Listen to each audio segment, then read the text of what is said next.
He'd given just a handful of performances in the Richard Gere role in Pretty Woman the musical when the curtain came down on the West End.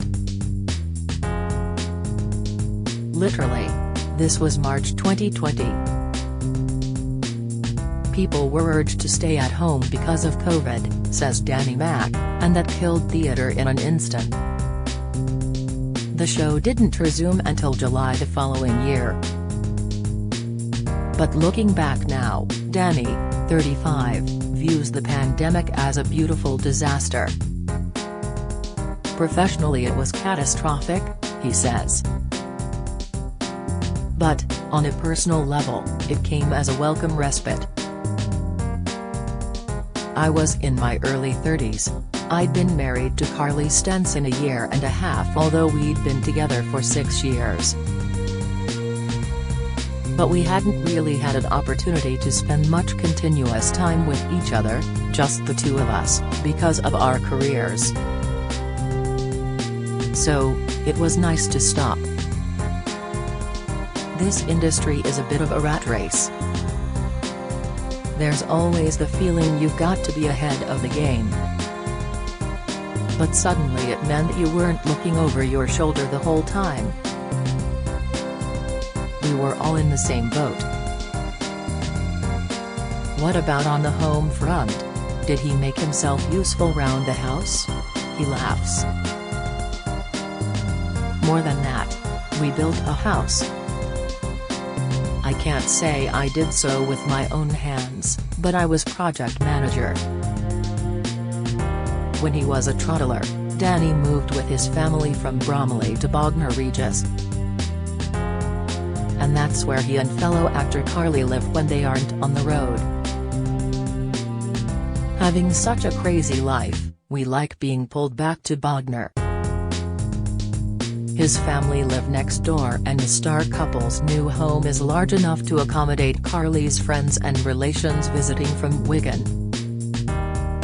As Danny played Dodger Savage in Hollyoaks from 2011 to 2015, and Carly played Steph Roach from 2000 to 2010, it is often assumed the couple met on set. But it's just not true, he says. We never overlapped. In fact, we met in a pub in London when she was appearing in Legally Blonde. They married in 2017. Then in the autumn of 2020 Carly fell pregnant, giving birth to daughter Sky in June 2021. His face breaks into a smile. It has been the greatest experience of my life. In many ways, Sky saved me from myself, gave me a new focus. Suddenly there was someone in my life more important than anyone or anything else. Up until that point, and with all due deference to my darling wife, if she'd ever asked me which was more important, her or my job, I honestly think I might have said it was my work. Lockdown began to alter that, and then Sky changed my priorities out of all recognition. The pressures and stresses you carry as a performer are selfish, narcissistic. Sky made me see that. When my current show finishes its run, I don't have anything lined up apart from a couple of proms concerts. But I don't care. My life has a different orientation now. Don't miss. Holly Willoughby breaks silence over hurtful Philip Schofield affair. Latest, so far Carly has shouldered the bulk of the childcare while Danny's been working. Being away from home and leaving a new mom to cope with the baby was tough. We both struggled in different ways. So how would he feel about being a stay-at-home dad if his wife landed a job? Not a problem. We can always call on the help of a couple of brilliant close friends. My mum Jan is a hospice nurse and a highly capable pair of hands. And she lives next door. Bognor is also handy for Danny's next project. From the beginning of June for 3 weeks, He will be appearing in Stephen Sondheim's Assassins, down the road in Chichester, just 20 minutes away. He plays John Wilkes Booth, the man who shot Abraham Lincoln. The conceit of the piece is that it gathers together other famous assassins: Lee Harvey Oswald, President Kennedy's killer, John Hinckley, attempted assassin of President Reagan, and so on, ignoring their dates of birth. To play Booth convincingly, says Danny, he had to understand the man's motivation. To our modern way of thinking, he was a horrible man. The reason he wanted Lincoln dead was because of the president's opposition to slavery. Our attitude to white supremacy has altered radically, and thank God for that. But back then, America was in the grip of the Civil War, North against South, and Booth believed in maintaining the status quo. I knew I couldn't play him with a mask and cape because he wasn't a villain. I have to find the truth of this man, someone prepared to die for what he believed in. And that was that Lincoln killed over 600,000 people by creating this war.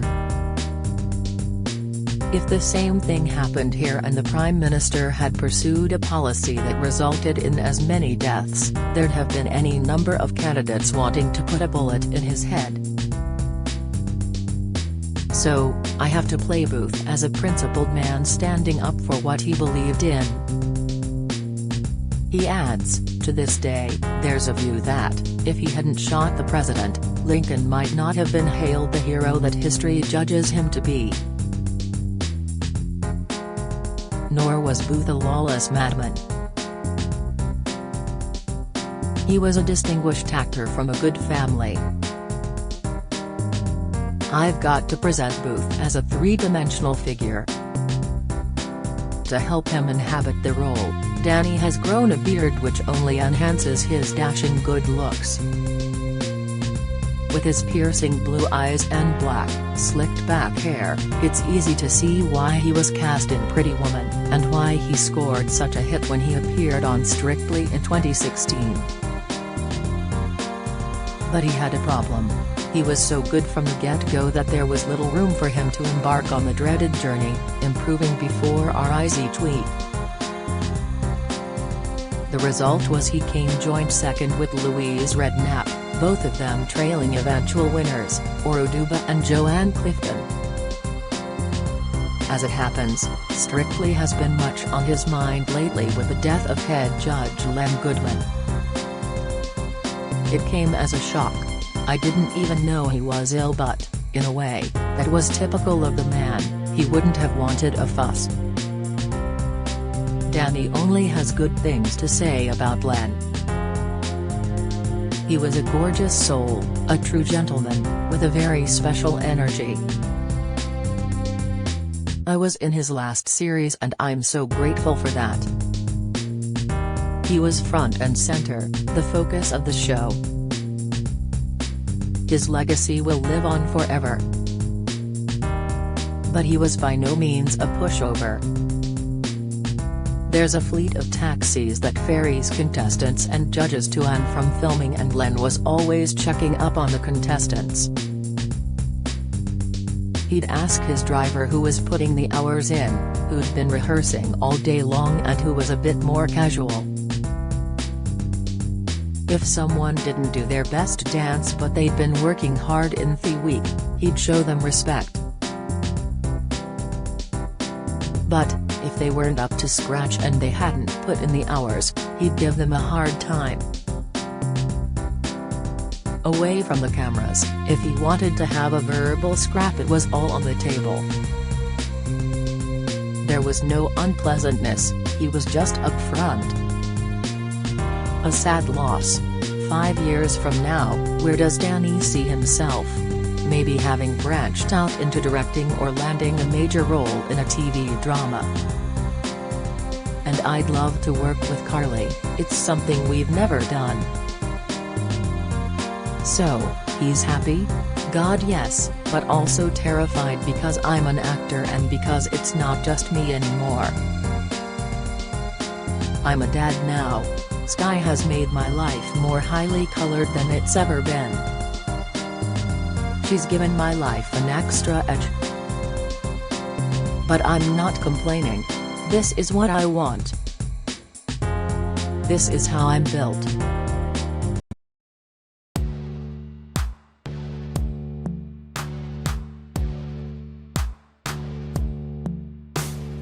Got to be somewhere sad who's in our hearts, ready to come home and fall in love. I have been trying to find a way over you to a spot of oil, and where the sun comes up from above.